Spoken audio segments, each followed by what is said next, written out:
Friends, మేము పెట్టే interesting videos కోసం ఇప్పుడే మా ఛానల్ని సబ్స్క్రైబ్ చేసి పక్కనే ఉన్న గంట సింబల్ని యాక్టివేట్ చేసుకోండి. అలా చేయటం వల్ల మేము పెట్టే ప్రతి ఒక్క వీడియో నోటిఫికేషన్ మీ వరకు ఈజీగా వచ్చేస్తుంది. ఇక లేట్ చేయకుండా వీడియోలో ఏం జరుగుతుందో చూసేయండి. చారు ఇక ఆద్య సీనుల వీడియో ఎలాగైనా ఇంట్లో అందరి ముందు కూడా పెట్టాలని చెప్పి ఇక పరిగెత్తుకుంటూ వస్తుంది. వెంటనే జానకి అలాగే ఆద్య కూడా ఈ విషయాన్ని ఎవరి ముందు బయట పెట్టొద్దని చెప్పి ఎంత బ్రతిమలాడినా కూడా చారు మాత్రం ఈ విషయం అందరితో చెప్పి తీరుతాను అని చెప్పి కోపంగా ఇంట్లోనికి వచ్చేస్తుంది. ఇక చెప్పబోయేసరికి అప్పుడే ఇక హాస్పిటల్ నుంచి ఫోన్ వస్తుంది రఘురామ్ కుటుంబానికి. జానకి ఫోన్ లిఫ్ట్ చేయగానే ఒక్కసారిగా షాక్ అయిపోతుంది. కిషోర్ ఇక హాస్పిటల్లో ఉన్నాడన్న నిజాన్ని తెలుసుకున్న జానకి వెంటనే, ఏవండి కిషోర్ గారు ప్రాణాపాయ స్థితిలో ఉన్నారట, ఇప్పుడే హాస్పిటల్ నుంచి ఫోన్ వచ్చింది, మనం త్వరగా హాస్పిటల్కి వెళ్ళాలండి అని చెప్పగానే ఆద్య ఒక్కసారిగా డాడీ అని చెప్పి అంటూ ఉంటుంది. అమ్మ ఆద్య ఏడవకు, హాస్పిటల్కి వెళ్దాం పద, డాడీకి ఏమీ కాదు అని చెప్పి ఈ విధంగా జానకి అలాగే రఘురామ్ ఇద్దరు కూడా ఆద్యకి నచ్చజెప్పి హాస్పిటల్కి తీసుకొని వెళ్తారు. ఆ విషయం తెలుసుకున్న చారు ఒక్కసారిగా షాక్ అయిపోతుంది. అదేంటి, కిషోర్ గారు స్పృహలోనికి వచ్చారు అంటే ఖచ్చితంగా నాన్నే కారుతో గుద్దించాడన్న విషయం బయట పెట్టేస్తాడు. పైగా కావాలనే ఇక దొంగ నగలిచ్చి ఈ కుటుంబాన్ని మోసం చేసి నేను ఇంటికి కోడలుగా వచ్చానన్న సంగతి కూడా అందరికీ చెప్పేస్తారేమో అని చెప్పి ఈ విధంగా భయపడుతూ ఉంటుంది చారు. చారు అసలు ఆద్య సీనుల ఫోటోని కానీ వీడియోని కానీ చూపిద్దామని వచ్చింది, కానీ ఇలా జరుగుతుందని ఊహించలేదు. మరిక నిజంగా కిషోర్ స్పృహలోనికి వచ్చి చారు కుటుంబ కుట్ర బయట పెట్టబోతున్నాడా? నిజంగా ఏం జరుగుతుంది తెలుసుకోవాలి అంటే ఈ వీడియో చివరి వరకు చూడండి ఫ్రెండ్స్. నచ్చితే ఒక లైక్ చేయటం మర్చిపోకండి. ఇక లేట్ చేయకుండా వీడియోలో ఏం జరుగుతుందో చూసేయండి. ఆద్యతో చారు ఈ విధంగా అంటూ ఉంటుంది, నా భర్తని నీ వశం చేసుకోవాలనుకుంటున్నావా? ఇప్పుడు సీను బావకి నాకు పెళ్ళయిందన్న సంగతి మర్చిపోయావా ఏంటి అని చెప్పి అంటూ ఉంటుంది.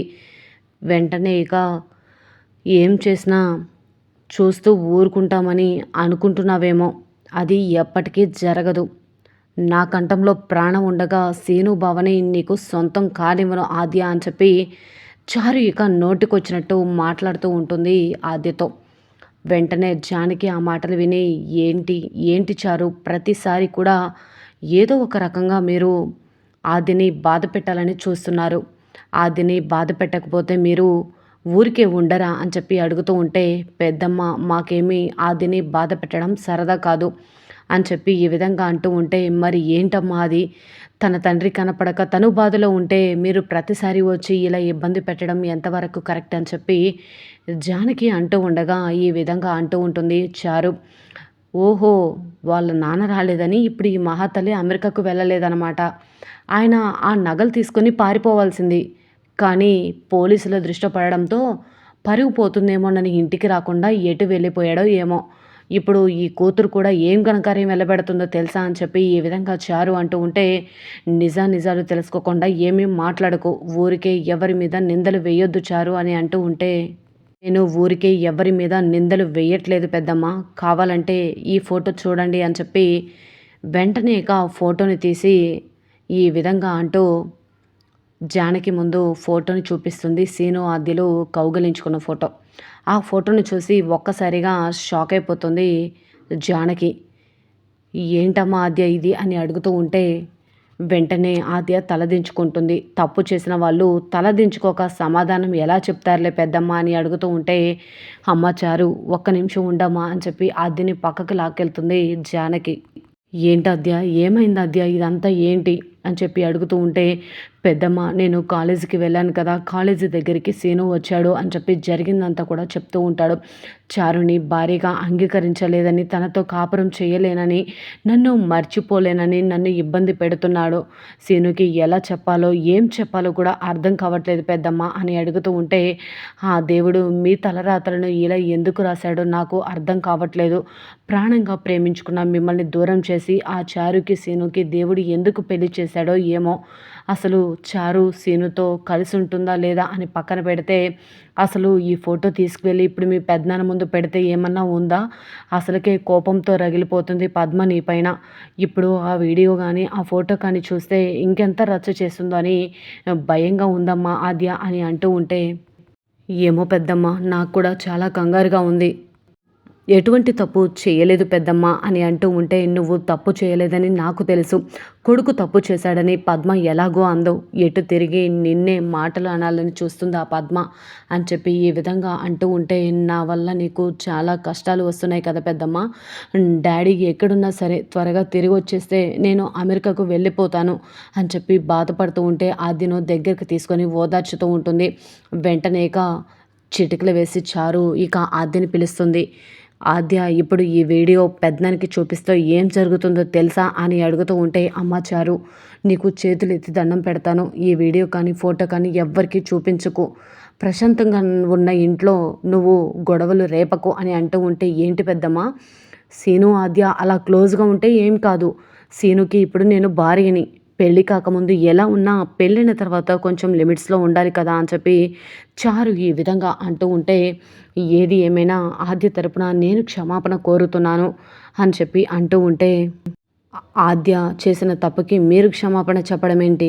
ఎలాగైనా ఈ ఫోటోని పెద్దనాన్న ముందు బయట పెడతాను. అప్పుడు పెద్దనాన్నకి ఏం చెప్తుందో ఆద్య సమాధానం చెప్పుకుంటుంది కదా అని చెప్పి ఈ విధంగా అంటూ ఉంటే, ఆద్యని తీసుకొని వెళ్ళగానే ఆద్య కూడా పరిగెత్తుకుంటూ వెళ్తుంది.